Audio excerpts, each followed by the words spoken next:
Hey everybody, Quantum here, and in this video I want to cover some of the Lorcana Cross-Continental Challenge that is happening in November of 2024. This is arranged by PIXELBORN and Pavel for the online play between North America and Europe. Basically, for those of you that don't know, it's taking some of the most recognizable, accomplished, decorated players in Lorcana as of basically just after the 1 year mark since this game's release, and pitting the best players in North America and Europe together in this online challenge, kind of like a Worlds preview, what you can maybe expect from Continentals and or Worlds. Again, it's going to be North America versus EU, so you're not really going to get too much like North America versus North America or anything like that. But it is still very interesting, and big shout outs to PIXELBORN and Pavel for arranging this. Before I get started, I will say, we could spend over an hour analyzing all these different decks, so I don't think you guys want to sit there for that long. So we're going to do our best to kind of just summarize the deck types, and I also am aware of, I believe I can remember who went up against what. So like I know Theotime went up against R&B, who was on Steel Song, and as of right now, the first round that has concluded, Europe is ahead 6 wins compared to North America's 2. So not a great start for the North American boys, but hopefully they can bounce back. Well, let's go ahead and jump straight in. So taking a look at winner number 1, which is actually a match that occurred later on throughout the week in the challenge, but Theotime was the only player on Sapphire Amber Aggro, and they took down RMB, and Theotime lost the coin toss. So they went second twice, which is very hard to win a best of 2. For those of you that don't know, again, this is a best of 3 match here. And they won on the draw once and then won their match on the play. So to be fair, these aggro decks like Sapphire Amber should have a pretty good matchup into Sapphire Steel. There are some tools that RMB has to combat this deck, but in general, because of the higher willpower things, and I don't know if you watch my Sapphire Amber video, I covered this as well, with the Baymax and the Rapunzel, both things that want to heal in order to trigger their effects. You have 1/4 Daisy, 0/4 Nala, 1/4 Anna, 1/4 Alice, okay, 0/3, 2/3, and the bodyguards of Baloo and Donald Duck. These are all things that proc Baymax and Rapunzel, as well as this Scrooge McDuck, which is huge. 5/5 body coming down questing for 2 on turn 4 is massive. Sven, again, we've talked about how good this card is, coming down being a 4-cost 3/3 quest for 2, but also just readying up a threat. So what you can do is like quest with your Alice, give something ward and +1 lore, quest with it, drop the Sven on turn 4, ready up the Alice so it's protected and can quest and give extra lore again to the Sven next turn. It's just a lot of interesting combinations to just push through a lot of what your opponent is doing and just go for game. Now this deck does seemingly have a lot of weaknesses, right? I covered this again in my Sapphire Amber video, which was not necessarily built nearly like this at all, but mine was a little bit more gimmicky. But a deck like this, it would have a hard time dealing with something like Diablo, right? It would have a hard time dealing with big threats if it does get to that point in the game. And I talked about this, and I think if we see more matches come through from Theotime, it'll be interesting to see how he fares against somebody like Sailor running Sapphire Ruby, and how he can deal with the control aspects if that game gets to the mid game. Can he even push through, or will the removal of Ruby just be too much for an aggro deck like this to handle? What's interesting too with this deck, we've talked about the key to turn skip as well. This card can definitely lock up a game for you because it just zeroes out the board more or less and then allows your board to quest again. So if you have 6, 7, 8 questing power on board, when you shift this Kita, you can almost be guaranteed to quest again for 6, 7, 8, whatever you have on board currently, and that's usually going to be enough to lock up the game. Whether you hard cast this on 5 or able to shift it, it's very good either way. And then an interesting inclusion of Neverland and McDuck Manor. Yeah, very interesting to include locations here, but McDuck Manor very difficult to deal with. And what's interesting about a list like this, while it does look very weak, the Wendy Darling being able to give support is a surprise, giving support to something like Nala so it can crash into something with being a 3/4 body now, and then heal it up with Baymax or Rapunzel, right? Scrooge McDuck can take out threats, the Sven can take out threats. So it's a very interesting list, and I want to say kind of it can do some stuff that you don't expect, right? Like you wouldn't expect this list to really be dealing with an opposing board at all. The one thing with the match into Steel, Sapphire Steel, is like the Wendy Darling and something like the Duke Weaselton here, you would expect to be like, I drop these and I'm going to be able to quest my guaranteed 2 lore because they can't be interacted with. But R&B, I remember seeing, did drop a Grab Your Swords, which helped him survive a turn. and it helped take out the Wendy Darling when Theotime pretty much had it locked up. But unfortunately, he just didn't have enough gas to continue to push through.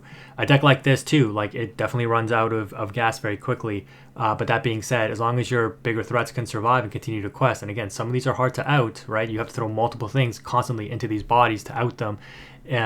All it takes is one Rapunzel. All it takes is one proper setup with a deck like this, and you will close out the game. So they won in three, 2-1 against RMB. So GG to Theotime. Very interesting list there. The Green Purple Master, Artifacts, his deck definitely got some really good tools. He went up against Zan, who is arguably one of the strongest players in North America for sure. But that being said, Artifacts is definitely one of the strongest European players. So it was a very interesting match. I believe Zan won the coin toss, which means, again, Europe came back from a match on the draw. And what's interesting is, traditionally, you would think Amethyst Emerald has a very terrible matchup, which it does, into Emerald Steel, right? Because the Emerald Steel deck can like double sing the songs to instantly out a lot of the aggro threats. And honestly, I think game one, Zan took it, and it was pretty clinical. Game two, Artifacts on the play was able to take it. And then game three, Emerald Steel just kind of didn't get... And this is the thing with like Sapphire Steel with Emerald Steel, and I guess sometimes with Steel decks in general, they need a very specific combination of cards or a very specific line of play in order to get their engines rolling. And if they don't see it, they just start falling behind. Whereas a deck like this, and I've talked about this in some of my videos, and when you're building your decks, you should consider this, and it's why people like Artifacts are, so successful, is these cards in and of themselves are more or less all individual, like, I don't want to say like banger cards, but they all function on their own individually to a certain extent. Yes, there are, you may be thinking like Quantum Money talking about like Kid Cloud Kicker and like Gogo Tamago rely on other things being on the board in order for them to trigger. Yes, to a certain degree, but the way that the deck plays, like you're just flooding the board constantly every turn, right? You play how many 1-drops, right? 8, 10, 13 1-drops. How many 2-drops? Like a ton. So like you're always going to be able to start the game off with board presence, which plays into your Fox being live, right? Your Crab having a target. And it's this kind of deck building that, would seem weak in the late game, which it, arguably is, but it facilitates such strong play in the early game. And with an aggro deck like this, right, and we've talked about this before, especially with Amethyst decks, all you need to do is push to that 15-16 lore mark. Then you can start closing the game out with Goats, with White Rose, and now, arguably the strongest tool that Emerald got in Azure Sea, the Gogo Tamago. So very interesting list. They do have some control options in the top end. The 4 Crab, I already talked about how useful Crab is, and it's at least a 3 of in every Amethyst list in my opinion. Artifacts here on 4. Crab, boosting up Fox, boosting up any of your smaller cards, especially like the Diablo, being able to positively trade up and then draw a card, boosting the Elsa that's already on board, for example, to be a 5/5. Heck, boosting up a Clarabelle to an 8/6, take out a Tamatoa if you need to, boost up the Peter Pan Shadow to a 5/3. Like the Crab is so useful here. It's really, really strong in this deck because it allows you to facilitate some form of board control with an aggro deck, which is very, very unlikely, right? Like who would think a Kit Cloud Kicker, okay, he came down, he activated his ability, now he's a useless 1-quester that's a 2/2 body, very easy to out. Well, you drop Crab, make him 5/2. Now, not only did he bounce and disrupt your tempo, but he also took out one of your threats, trading it out, right? So the Kit Cloud Kicker essentially did 2 essential things there. And then your Crab is still on board to be bounced back. Like, the Crab interactions are really, really strong this format, I think. The Gazelle is an interesting addition. I really like this card. The ability to give one of your cards evasive until the start of your next turn, better than the set 1 Tinkerbell now. Not only can this facilitate the ability to give any of your X or your 2 and X bodies evasive so that it can challenge into a Diablo that's not on a Cove, or in certain cases like giving them Fox evasive, make it take out a Diablo even if it's on the Cove. Very, very strong. But also you can play this and just give something evasive, like give your Bonsai evasive. Now your Bonsai is likely to live next turn and quest for another 2, right? So, there are a lot of interesting tech options in here. Obviously, the Genie, the strongest addition for Amethyst. This card is just on an upward trajectory in terms of its price. It's absolutely crazy. It's like $15 Canadian now, and it was pre-selling at $5. So really interesting. Still on some Clarabelles. I will say the 1-drop Clarabelle also has a lot of hidden utility in this deck because you will proc this ability to destroy items more often than you would think in certain matchups. Very, very critical there. And then just the 1 of Ursula Sea Witch Queen as the shift target for the Ursula Deceiver. So I'm a huge fan of this list. I think it is very, very strong. It's probably the strongest aggro-oriented list in the format, at least right now at the start of the meta. It's hard to see anything contending with this. The reason why this deck is so strong, for those of you that don't know, is because you're able to flood the board and just naturally, through continuing to put things down on the board, you're refilling your hand, right?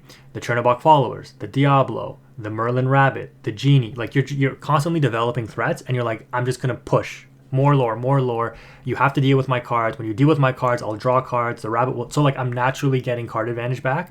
So that just facilitates more and more. I'm just dropping stuff on the board, right? Which means that your opponent has to have constant answers to remove your threats, especially ready threats, which is very difficult to do.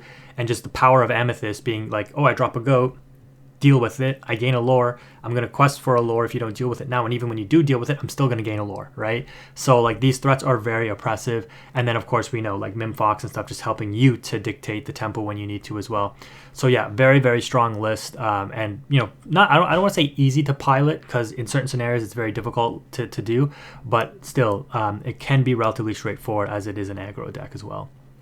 Next up, we've got Nnot. This was one of the only North American players to win their match. I didn't watch this one, but I think they faced a Ruby Amethyst Mirror against a Sharkburn deck, and my friend was messaging me during the match. I was working at the time, so he messaged me and he was like, the Shark player, the European Shark player, could have won like multiple times and like through the match. The thing that stood out from what my friend told me is he said Nnot ended up preparing his own board because he was afraid of a goofy top deck that I guess he may have lost to or something, or seen in a previous game. But I believe this went down to game 3. And don't quote me on who won the coin toss. I think Nnot won the coin toss, but I could be wrong. So North America won the coin toss 1-3. One of the only North American players to win their match. But yeah, Nnot on these 6 1-drops. So personally, I don't like that. You'd have to be a really pro player, which obviously Nnot is, being one of the pioneers of Ruby Amethyst, in order to pull something like this off. I personally, especially if I'm playing Snake, want to play more 1-drops if possible. Still on the Flynn and Sisu package, so very like, you know, set 5 oriented, even set 4 oriented, right? Very, very, very small additions. Only 2 Genie, not 4. Still on 4 Rabbits. Still banking on that slow roll, control the board, control the game, slow burn, or I don't even want to call it burn because it's not a shark build, but you know, poke you for a lore here and there, control the board state, etc. 4 Elsa, the 5th spirit, and what's funny is no crab, which again I'm not personally a fan of, but I'm not here to judge. No, I'm not obviously the expert here, doing very well and knowing this deck inside and out. This is the way he's opted to build it, and I think Ed, who recently took the tournament in California, it was, I think, a big, I don't want to call it a 1K, but I don't think he was on any crabs either. So these are 2 of the most and Ed, by the way, is a substitute for the North American team, also on Ruby Amethyst. So both the 2 like top Ruby Amethyst players in the country probably are not on crab. So I could be wrong. Ed may be on crab, but I know we'll find out when the deck lists are released. But on 2 Tremaines again, on 2 Medusas, right? This is very interesting. 4 Brawls, 4 Friends, 4 Be Prepared, and 4 Castles. So yeah, very interesting list. I know Ed's list did not run locations, and he was on Big Sisu's, because Big Sisu clears Genie in the opposing Amethyst matchups, which is huge, right? So yeah, different ways to build the deck. You know, still doing what Ruby Amethyst needs to do and able to clutch out wins. So very interesting list there. Only 2 Genies added from set 6. Kawa ended up facing Lamb Chops, and oh man, this was I watched back the replay a little bit, and I think Lamb Chops at one point, who's the North American rep in this match, Kawa's the European rep, he had 3 whole new worlds in his hand, I think in game 3, and that just killed him, right? And that's the downfall of these Sapphire Steel decks. At times you just draw into your Uninkables and your deck is just too slow to get started, and all Kawa needs is the Kita into Under the Sea, and they've discarded your hand by that time, and then you're just on nothing, right? That's what Emerald does. Out of all of the cards in set 6, the only real addition is the Heffalumps and Woozles. Only 1 copy of it. The deck composition has changed a little bit. You know, sometimes they play You're Welcome, sometimes not. Only 3 Under the Sea, onto 2 Hidden Coves here, on 2 Cricky, 4 Muses, only 4 1-drops in the 1-drop Diablo. But I believe what ended up happening is Lamb Chops potentially made a slight misplay, which again it's easy to call that out when you see both players' hands. But when you're the player, it's like I'm making the play that's probably the safest. He could have Tamatoa backed his Dime or a Popsicle, and he thought for a long time, and he ended up going with Popsicle. Where I think if he went with Dime, he would have been in a much better position to close the game out and win in 3. But because he didn't go for Dime, he went for Popsicle for the card draw. I think it triggered the Diablo, but Kawa had something like 20 cards in his hand. Like, honestly, he had like 15 to 20 cards in his hand. It was crazy. Kawa drew into the Heffalumps and Woozles, and he played it on the Tamatoa. So the Tamatoa could not quest, which means it could not quest to get back the Dime that was in the discard pile.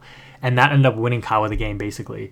Because after that, he was able to do the Kita into the Under the Sea combo and wipe the Tamatoa, since Kita will reduce Tamatoa to 2 strength, which means it now gets hit by Under the Sea. So, the Heffalumps coming in clutch as the 1-of copy to win the game, literally. I believe that's how it went. But you can see interesting adaptation. And this is a song, so it triggers the Muses as well if you need it to.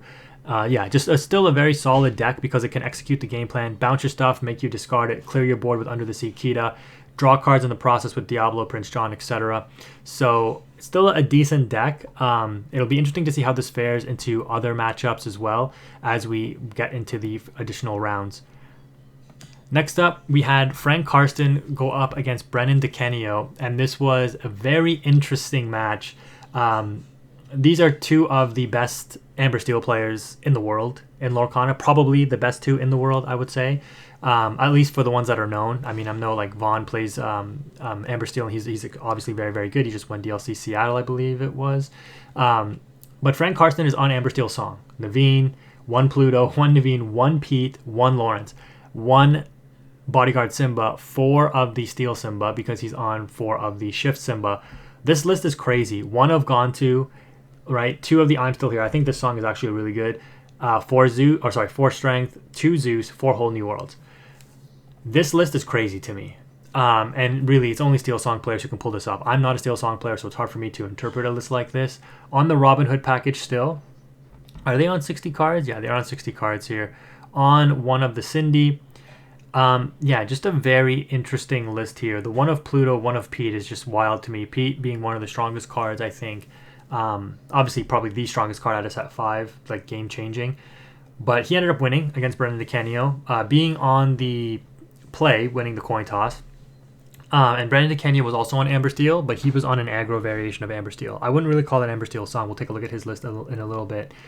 But yeah, Frank Karsten was just able to execute the game plan of Amber Steel song. It was very interesting because I think Brenan DeKenio played the matchup very well, knowing, like, because he's a Steel song player himself, knowing that as the aggro player, like, you just continually play out your hand. And Frank Karsten was sitting on Whole New Worlds because he's like, I can't play Whole New World because I can't give you a fresh 7. You're down to like 1 card in your hand or whatever. And, you're on a couple cards on board, and I just can't give you that gas. So Brenan DeKenio made it very awkward for Frank Karsten because, I remember watching it, and he was like, yeah, I have these Whole New Worlds in my hand. I'm not playing them. But Frank played, obviously being the pro player that he is, very well in being able to not play into the Whole New World. He just kept it in his hand and was able to play out other things in order to control the game, which was very interesting. So yeah, this list is wild to me. Like, I'm not a big fan of these 1-ups, but again, these players make it work. And when you, like, I remember I think he did see the Gontu in one of the games, and like when you dropped this and DeKenio was like, I have no answer for it, and it's like a quest for 4, it's just like crazy, right, in that particular matchup. So very interesting list. This 4 of Simba in a list like this, I think is decent given that you play how many Uninkables? 15. But a card like this helps you facilitate the bricking on Whole New Worlds, right? Discard 1 of 2 copies in your hand. Very, very good for that, obviously. I think Lamb Chops was also on these Simbas for that exact reason in Sapphire Steel, but we'll take a look at his list in just a bit. Next up, we've got Dinka Fam. I don't remember who he played against. He was Europe, so he ended up winning. Who did he play against? Europe. Did he play... I know Sailor played Earl. Did he play... he played Zach Bivens, I'm pretty sure. Because this is a bad matchup for Zach being on Amber Steel. And I think I didn't see this one, but I believe that Dinka won the coin toss. So being and he won in 3. So being on the play twice with Ruby Sapphire, you should definitely be heavily favored in order to close out the game against Amber Steel, and that's exactly what he did. So an interesting list here: 4 Tipo, 4 Grandma, no Shark. Okay, so just basically, I don't even think, is he on any new set 6 cards? Still on the Mufasa, only 2 Big Sisu. Very different list compared to Sailors, which we'll take a look at in just a second. 4 Develop Your Brain. Still on the develops, 4 Sail the Azure Sea, and 4 Visions. So Dinka, being a former Yu-Gi-Oh player, I'm sure is very much aware of how broken cards like Pot of Prosperity is. So anything he can use to scry his deck, you can see him using it here. He was the guy, I believe, that was also on the Dig a Little Deeper. So again, this is basically Pot of Prosperity. Look at the top 5 cards of your deck is broken, okay? Just like, oh, I need to find something. Let me just pick up the top 5 cards of my deck and put one into my hand. Like, that is insane. That is, like, Pot of Prosperity is limited to 1 in TCG and OCG for Yu-Gi-Oh! It just got banned on the recent ban list in November of 2024 in Master Duel. Like, the card is insane. And you have 4 copies of that in this deck that only costs you 2 ink. It's on a deck that ramps, that usually doesn't care about spending 2 ink. Like, the card is insane. But yeah, a lot of 4 How Far I'll Go. Like, I mean, it's surprising to me that he's not on Shark, because it seems like you play a lot of actions that would benefit off of Shark. What's interesting here is on the items, only 8. Like, it's crazy to me that a deck like this can work, because we know how reliant Sapphire Ruby is on Hiram. But to be fair, Dinka is kind of building his deck so that it's not so reliant on Hiram, maybe, or because he's like, well, I can dig through my deck so well for the items or Hiram that I don't need to like overload on items, because the How Far I'll Go scries 2, Vision scry 5, Sail is Upstart Goblin redraw, right, or a cantrip. Develop Your Brain scry 2. So there's like a lot of cards to dig, and obviously the guy who played Dig a Little Deeper knows the value of that. So again, he was able to, and Gramatala also scries 2, right? So very, very strong list. Only 3 Maui, 2 Madame Medusa, 3 Maleficent Dragon. Yeah, no Fishbone, which is very interesting for Sapphire Ruby. I will say I do like that. I do agree with no Fishbone, because if you've tested Ruby Sapphire, you know that like you rarely ever play Fishbone. And if you do play Fishbone, it's likely because it's your only item that you're playing for Hiram anyways to banish, and therefore it costs you 3 ink to play that Fishbone. Maybe use it, maybe not, just to quest with Hiram, banish, draw 2. Right, which can be a very difficult thing to do if you're going up against an aggro deck. You're expending a lot there, and just to draw 2. So the ramp comes from Azure Sea, Tipo, and How Far I'll Go. And honestly, I think that's enough. If you watch some of my videos on like Sapphire Steel and talking about how I don't play aggressively into the ramp, I'm like, yeah, Tipo and Sail is like all I need. I just need to ramp once, right? And a deck like this, they may ramp twice or something. Any kind of ramp, right? And especially with Sail or How Far I'll Go, like refilling your hand, not negative card advantage, right? Like it goes even, it replaces itself and gives you an ink. Like, these are sufficient cards to get you where you need to be. 4 B preps, you know, board reset, start controlling the board, Sisu, Maleficent Dragon, Madame Medusa, and Maui, and then card advantage back with the Mufasa, putting a huge body on board that allows you to basically double up on your interactions in a turn. A very solid list overall. And yeah, was able to execute against Zach Bivens there. All right, the 2 Emerald Steel players. The only 2 Emerald Steel players in the tournament. No one on Europe is on Emerald Steel.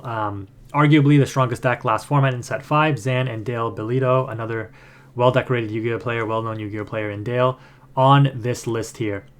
Very interesting. 2 Captain Hook for Zan, 4 Diablo, 1 Doc, okay, only 2 Morph, 3 Ursula, 1 of Anna, 4 Diablo, 4 Pete, 4 Prince John, 4 Ursula, 1 Pluto, 2 Muses, 4 Beast, 4 Hypnotize, which that's a lot. 4 Sudden Chill, 4 Storm, 4 Strength, 4 Bruno, and 4 Cove. On up to 4 Coves now, that's how much the value is on protecting Diablo.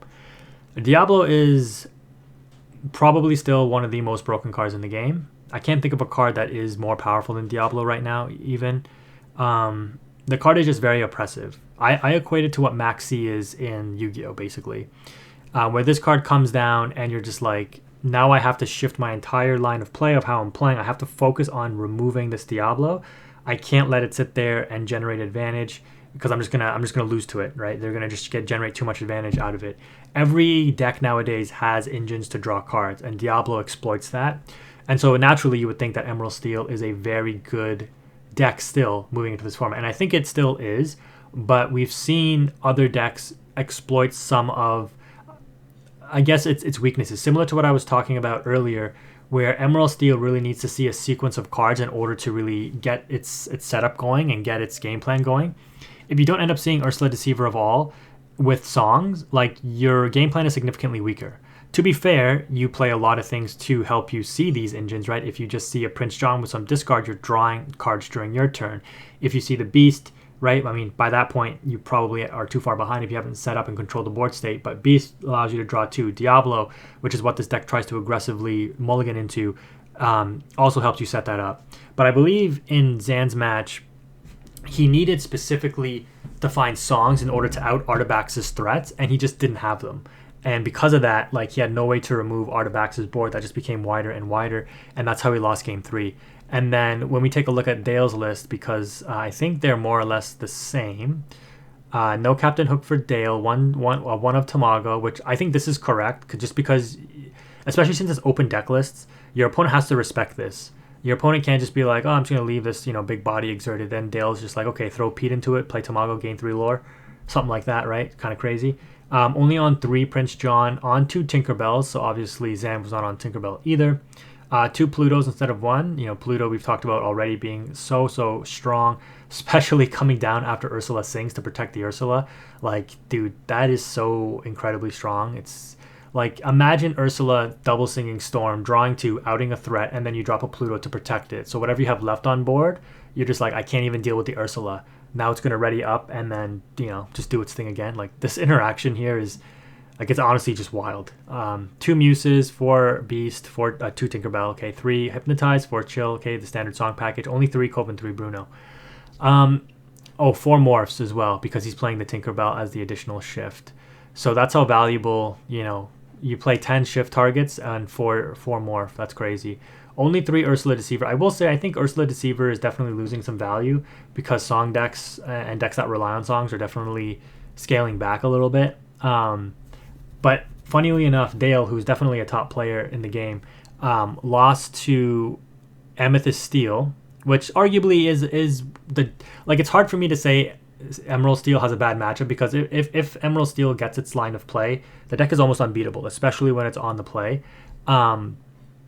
And Dale lost in 3 games, I believe, to Spey. And you can't even, like, say Spey got, like, extremely lucky, because, I mean, it's Amethyst Steel. They're going to top deck bangers no matter what, right? They're going to top deck Docks, they're going to top deck Goats and White Roses, and just get the lore out of nowhere. And now Emerald has a chance to do that as well with Gogo Tamago. But I think, there was a post-match briefing, and Dale, I think, talked about how he played a specific line in order to maybe try to, like, protect himself or something. And he didn't see the song that he needed to draw into, and I think he had set up, like, a couple. I could be wrong, but, like, he set up a line of play where he would be drawing some cards, but he needed songs in order to out Spey's board. And honestly, I would think that Amethyst Steel has a good matchup into. Amethyst Steel has a bad matchup into Emerald Steel, because, like, look at all of these weak characters that easily get taken out by your Steel songs, right? But again, it's like, you need to see them, and you need to see them with, like, the Ursula. And if you don't see them with the Ursula, the deck just kind of runs you over a little bit, and that's kind of what happened in 2 of the games. Again, Spey did draw decently well. The 4 of Gontu is crazy. This thing comes down and just quests for 4, and then it's actually a hard body to out. Like, Ursula Double Sing Storm still deals with it, but yeah, I mean, Spey played very well, to his credit, and just ended up winning that matchup, which is, again, I mean, I know Dale said that this is a bad matchup for him, and, you'd have to believe him. He knows what he's doing. He's tested a lot. But just on paper, to me, it seems like if Emerald Steel gets set up, like, it's hard for a deck like this to really deal with Emerald Steel. Like, the 4 of Fire the Cannons helps against Diablo, but when it's on a Cove, you have to deal with that Cove, right? And in the meantime, like, the Diablo is drawing so many cards, and there's nothing else you can do to stop it, right? Genie can crash into it with a Crab if it's on Cove, and fire the cannons are basically your only answers. The Elsa helps, to be fair.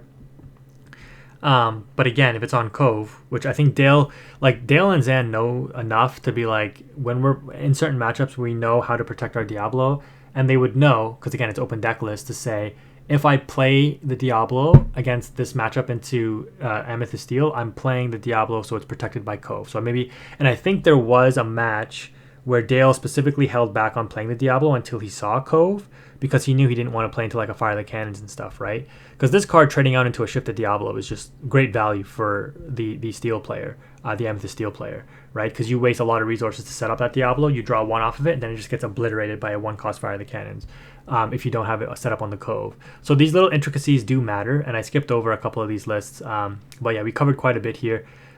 Sailor on what I would say is the expected list nowadays for Ruby Sapphire. For Tipo, 3 small Sisu and 3 big Sisu, 3 Maui Shark, and I think I watched a bit of the Earlmeister and Sailor match, and Sailor 1 and 2.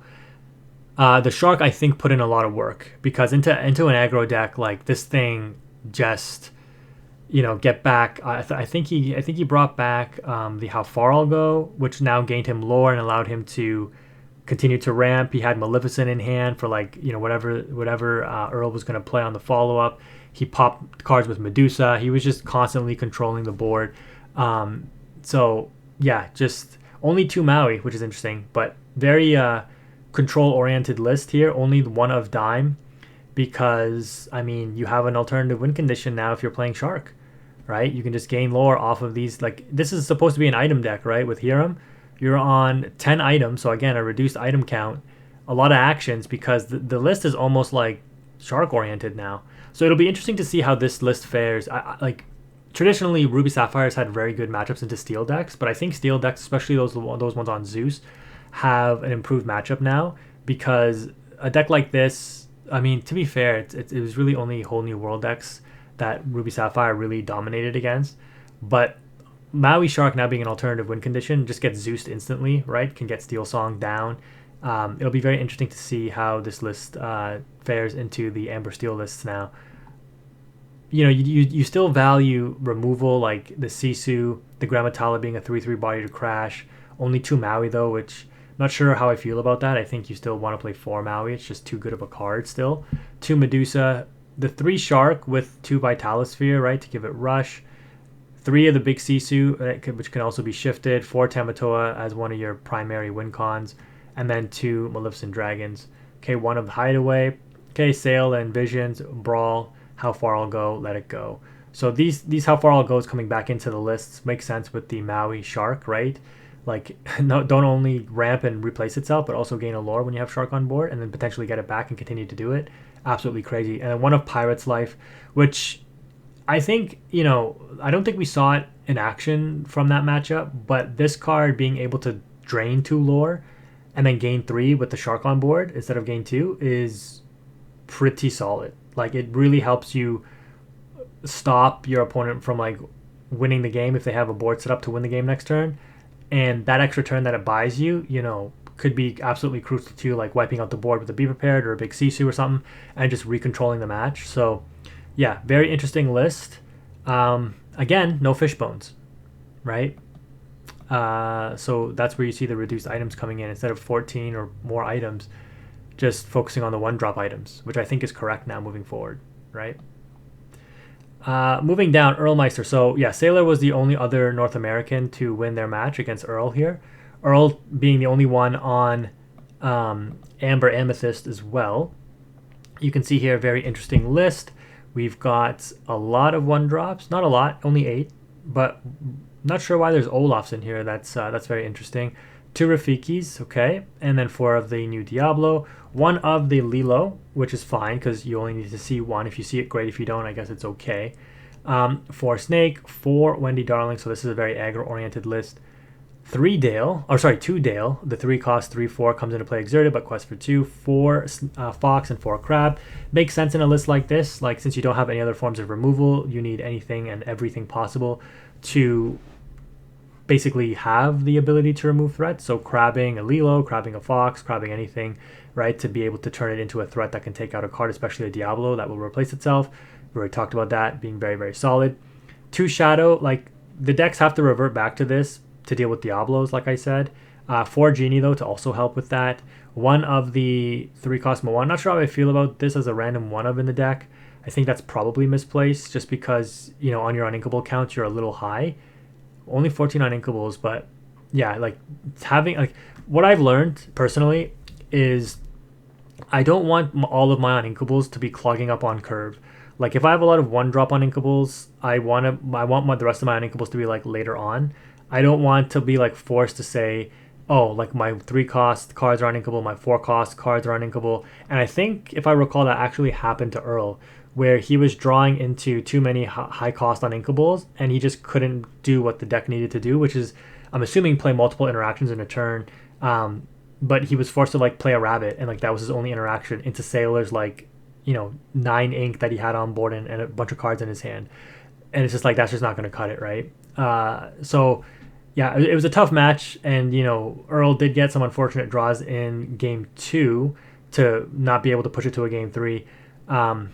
But yeah, I mean, most of Earl's deck, no, I shouldn't even say most of it. There's a decent amount that would survive Big Sisu, right? Like Crab, Fox, Dale, Mim here, Snake, all, and this one of Moana, and the Goat. But yeah, like, you know, just having the potential board wipe on Genie with a Big Sisu is so devastating, because this is a card that a lot of Amethyst decks now rely on in order to just aggro out your opponent. For Mufasa, one of the Hades, which is very interesting. It quests for 3, but it is a 6 cost uninkable, which is tough.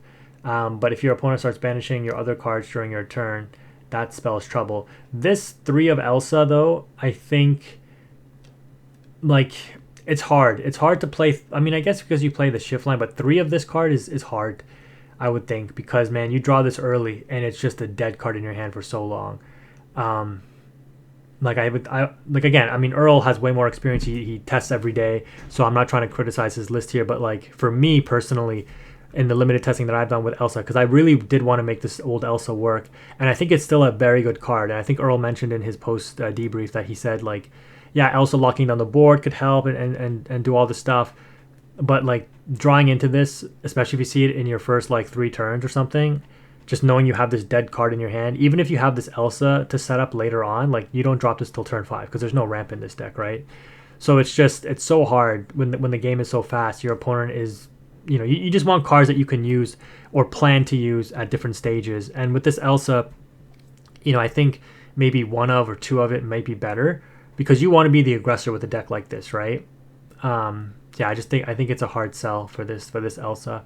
4 friends, and I think Earl also mentioned, like, being an aggro deck, you might be opting to cut the friends, because just like how Amethyst Steel Hyper Aggro doesn't run friends, it's like you don't want to lose tempo on singing friends. You're not a mid-range deck. You're not trying to refill card advantage and play more of a grind game. You're just, I need to win the game fast. I'm putting threats down, questing, and friends, you know, while it is a great card still, it doesn't facilitate that game plan. So I think a list like this is more of a mid-range list, because you wouldn't be playing the Elsa Spirit of Winter and this Hades. Like, you wouldn't be playing these expensive cards unless you were oriented that way.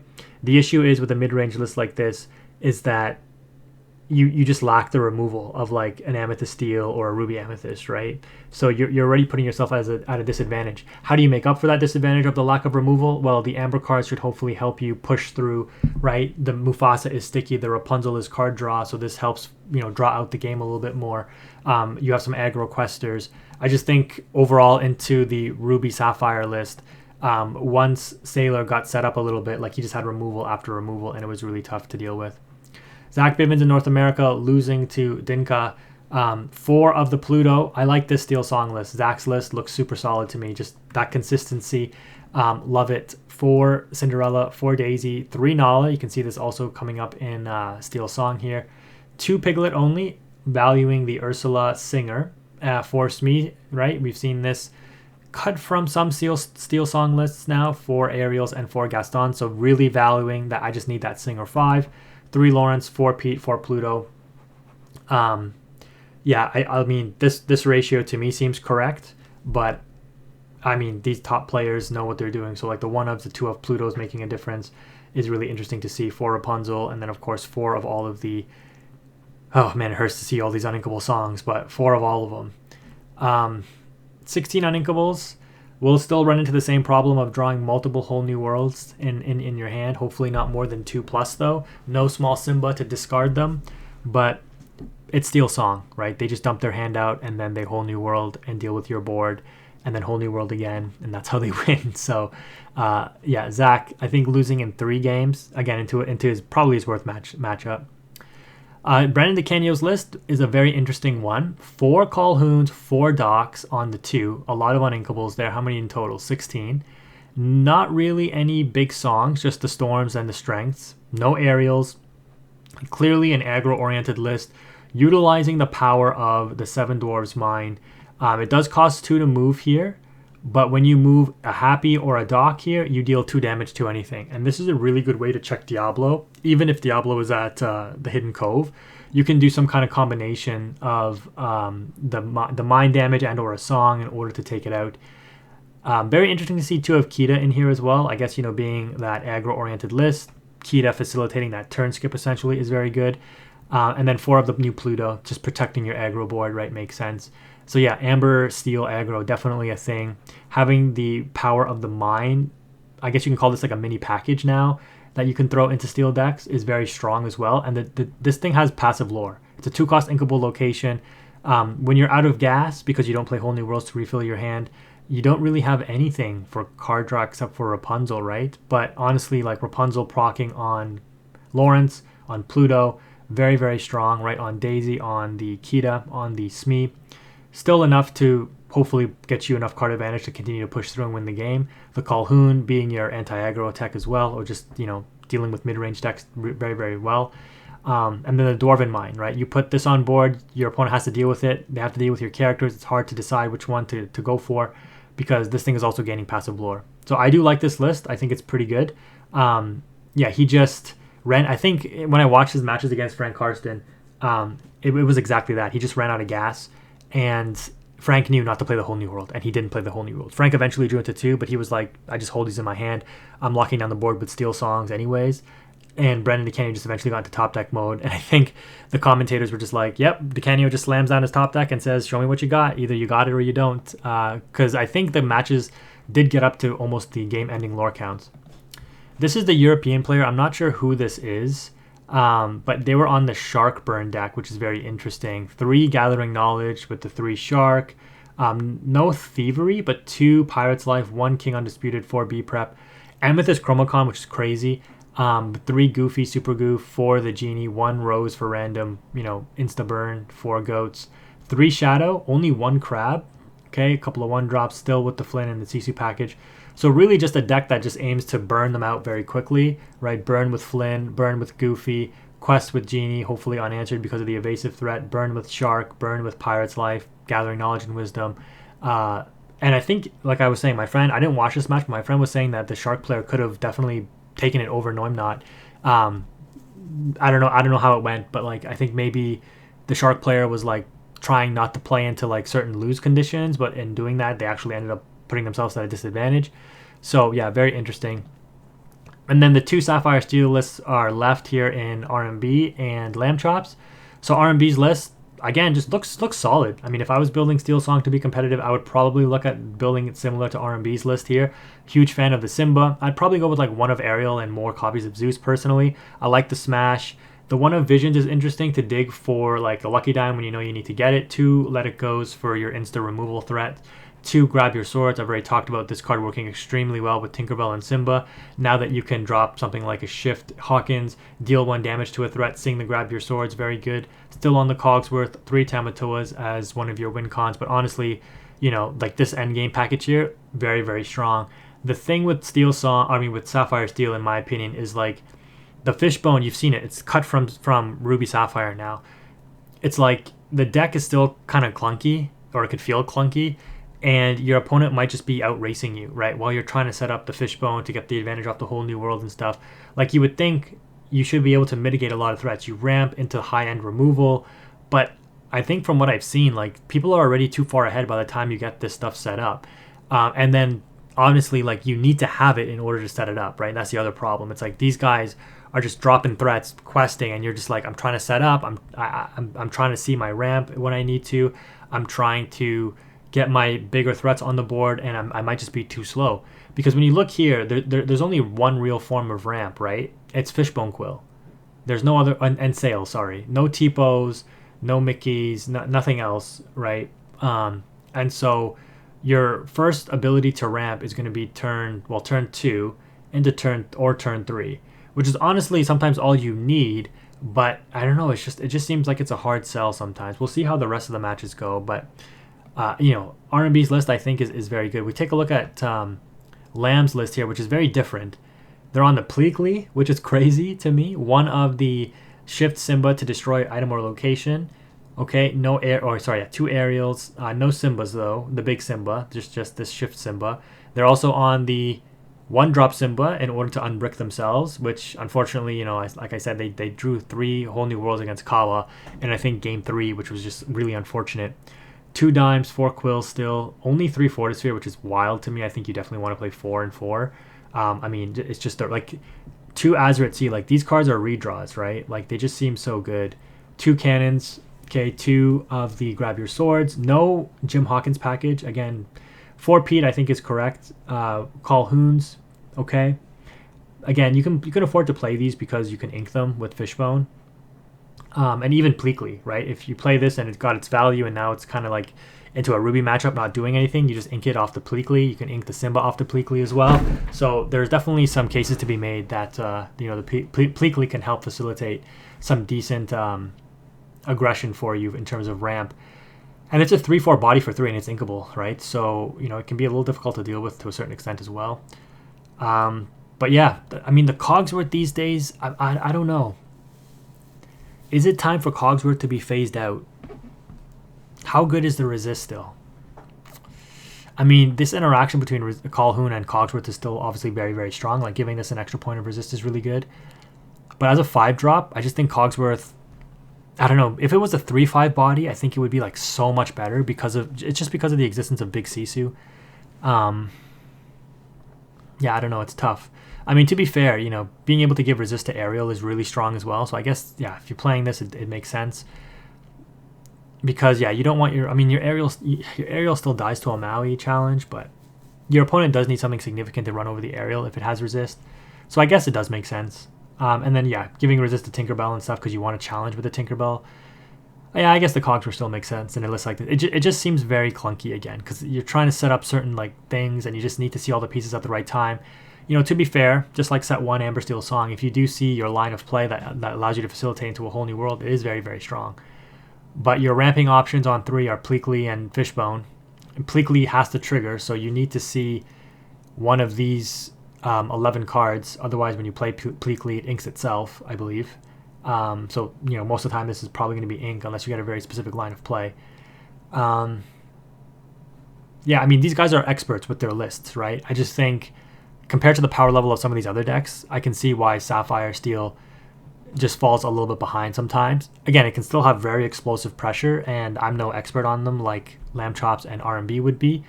These guys are masters of these decks, but to me, when I look at the rest of the field, I just feel like other decks are a little bit too fast, and these Sapphire Steel decks just need too much to set up in order to get going. But if they do set up, they're virtually unstoppable, or at least in theory, they seem unstoppable, right, or near unstoppable. So yeah, that is a very interesting look into the top 16. I doubt anybody made it to the end of this video because I'm sure this is like over 30 minutes, but let me know what you think of the decks, of the matchups that went down if you made it this far. Let me know what is your favorite deck out of this tournament, and if you plan to play any for your league or store championships moving into December or January of 2025. Anyways, guys, that's going to wrap it up for this video. Thank you again if you made it this far. Quantum is out.